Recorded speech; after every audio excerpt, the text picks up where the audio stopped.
هديتني ومعي بذلك شاهد. Bismillahirrahmanirrahim. Assalamualaikum warahmatullahi wabarakatuh. Innal hamdalillah nahmaduhu wa nasta'inuhu wa nastaghfiruh wa na'udzu billahi min syururi anfusina wa min sayyiati a'malina. May yahdihillahu fala mudilla lahu wa may yudlil fala hadiya lahu. Asyhadu an la ilaha illallah wahdahu la syarika lahu wa asyhadu anna Muhammadan abduhu wa rasuluhu la nabiyya ba'da. Teman-teman, saudara, para mitra PT BES dimanapun Anda berada, hari ini saya mau sharing tentang bagaimana pola pikir orang-orang yang sukses. Nah, orang-orang sukses di dunia ini hanya ada sekitar 3% saja. 97% itu adalah orang-orang yang gagal.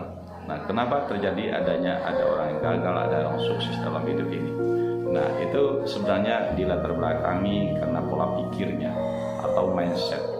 Nah, mindset orang-orang gagal selalu mencari alasan atau dalil, dan ini sudah menjadi kebiasaan atau semacam habit. Orang-orang gagal selalu menyalahkan keadaan, menyalahkan kondisi yang ada. Kadang menyalahkan dirinya, menyalahkan orang tua, menyalahkan pemerintah, dan menyalahkan segala sesuatu yang terjadi bukan berpihak kepadanya. Tapi orang-orang sukses selalu berpandangan positif. Apapun yang terjadi, sekalipun kita dilahirkan kadang-kadang dengan kondisi yang tidak baik atau kondisi yang tidak beruntung, kita dilahirkan dari perut orang miskin. Nah, orang miskin, kita bicara tentang dari mana kita dilahirkan, kita tidak bisa memilih dari perut siapa kita dilahirkan dan di mana kita dilahirkan. Nah, itu tidaklah menjadi soal. Nah, tetapi kita dilahir di dunia itu pasti sudah direncanakan oleh Allah. Dan untuk apa kita hadir ke dunia ini adalah untuk bagaimana menjadi khalifah, karena kita diberikan akal dan pikir oleh Allah Subhanahu wa taala. Nah, maka dari itu kita mesti punya banyak alasan kenapa kita harus sukses. Nah, sukses itu bukanlah untuk diri sendiri, tetapi orang sukses selalu berupaya bagaimana bisa membantu orang sebanyak-banyaknya. Karena manusia yang baik itu adalah paling besar manfaatnya bagi orang lain, bukan untuk dirinya sendiri. Nah, jadi setiap perjalanan kehidupan kita itu, kita kadang-kadang di awal penuh dengan penderitaan. Nah, penderitaan itu adalah cara Tuhan menguji kita bagaimana kita bisa bersabar. Dan ketika kita sudah berada dimulai ke arah kesuksesan, membuat kita tidak menjadi sombong, karena kita tahu kita dasarnya adalah dari orang susah.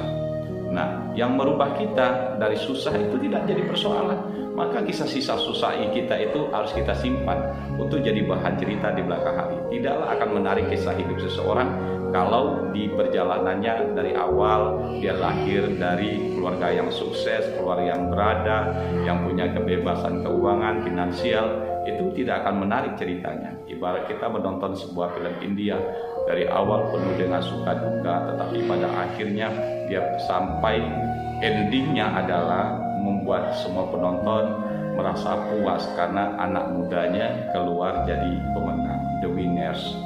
Nah, jadi kita juga dilahirkan. Saya mengatakan diri saya sebagai the winner, the champion, the best. Saya adalah yang terbaik, ya kan, bahwa dari sekian 7 miliar penduduk dunia, yang kayak saya ini adalah satu-satunya. Maka itulah alasan saya wajib sukses. Nah, dalam perjalanan kehidupan kadang-kadang tidak seindah yang kita bayangkan. Nah, kisah sukses ini berawal ketika kita bagaimana melihat segala sesuatu ada potensi-potensi yang bisa mengarahkan kita kepada kesuksesan. Orang sukses ditentukan dari cara melihat, cara mendengar, secara yang dikonsumsi oleh pikirannya. Dia membaca buku-buku motivasi, buku-buku inspirasi yang bisa membuat dia punya impian, the dream, the power of dream, kekuatan sebuah impian. Segala sesuatu yang bisa kita pikirkan, maka segala itu bisa kita capai. Banyak orang yang tidak percaya diri, banyak orang tidak memiliki keyakinan, Padahal Tuhan sudah menciptakan kita ini dan disuruh memerintahkan kita bahwa mintalah kepadaku, niscaya akan aku beri. Tapi banyak orang yang tidak meminta.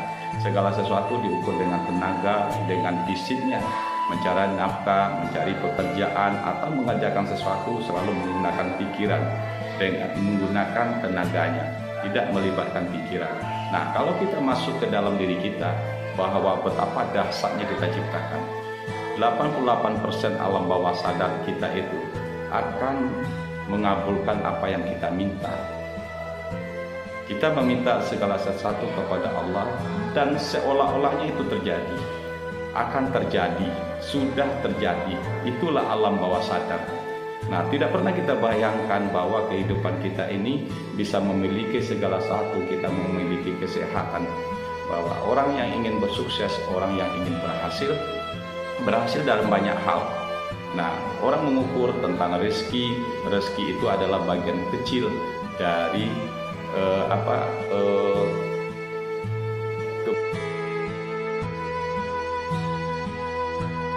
Jadi orang selalu berpikiran bahwa materi itu adalah bagian terkecil dari rezeki. Rezeki kita yang sesungguhnya yang paling besar itu adalah nikmat kesehatan. Kita dipertemukan dengan orang-orang baik, dengan orang-orang soleh, keluarga yang soleh dan soleha yang bisa mendukung kita dalam mencapai sebuah tujuan. Itulah impian tadi. Nah, banyak orang yang tidak punya impian apa-apa dan tidak memiliki tujuan hidup apa-apa. Nah, kalau misalnya karena kalau kita tidak merencanakan segala sesuatu, kita tidak punya planning dalam hidup, artinya kita tidak merencanakannya dengan matang, maka gagal merencanakan sama dengan merencanakan gagal. Nah, itulah alasan kita kenapa kita sukses. Orang sukses selalu mempunyai komunitas. Komunitasnya adalah orang-orang sukses, orang-orang yang berhasil, orang-orang yang mempunyai impian yang untuk masa depan. Nah, cerita tentang keberhasilan, orang ingin berhasil, kadang-kadang orang banyak, orang kaya di luaran itu hanya untuk dirinya sendiri, belum pernah berbuat segala sesuatu. Maka di setiap doa kita mintakan, jangan berikan aku kemampuan untuk bisa berbagi dengan orang lain, bukan hanya untuk diri kita sendiri.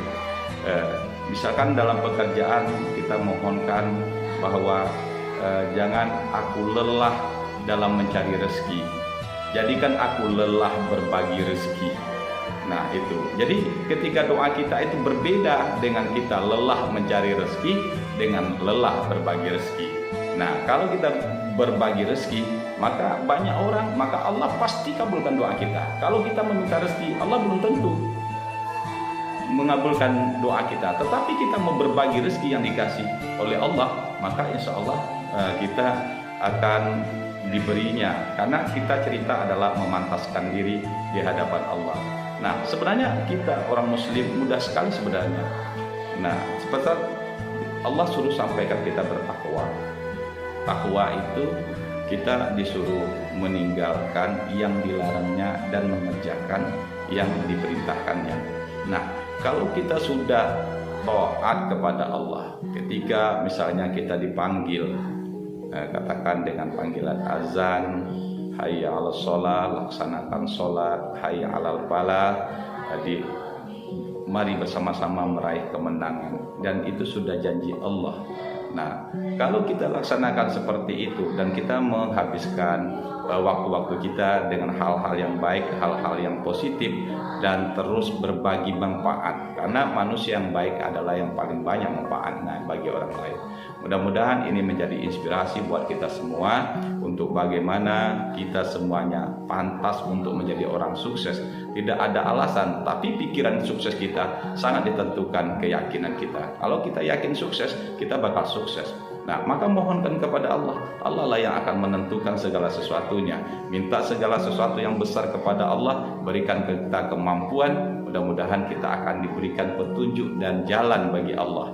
Dan kalau kita pesimis, maka jalan yang kita tempuh adalah jalan kita sendiri. Mudah-mudahan ini jadi inspirasi buat kita semua. Assalamualaikum warahmatullahi wabarakatuh.